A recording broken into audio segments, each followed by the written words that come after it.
దేవుని చేత ఏర్పరచబడి ఎన్నుకోబడి యథార్థముగా చేయుచున్న దైవ సేవకుడని మీరు గుర్తెరగాల. Praise the lord. ఏదో వచ్చిపోయే వారి బ్యాచ్లో ఉండొద్దు.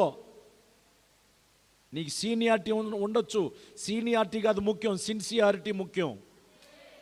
అర్థమైందా? దేవునిలో సీనియారిటీ ముఖ్యం కాదు, సిన్సియారిటీ. సిన్సియారిటీ అంటే తెలుగులో ఏంటి? నిజాయితీ ముఖ్యం. సీనియారిటీ అంటే తెలుగు అమ్మా పెద్దరికం. నేను సంఘంలో 30 ఏళ్ళ విశ్వాసిని. ఎందుకు? కూర్చున్న స్థలం వేస్ట్. 40 సంవత్సరాలు అయింది నేను దేవునికి వచ్చి. నీకు సిన్సియారిటీ లేదు, నీకు సీనియారిటీ మాత్రం బొచ్చుడుంది.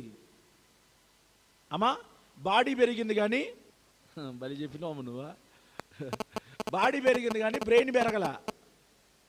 గుజ్జు పెరగాలి కదా.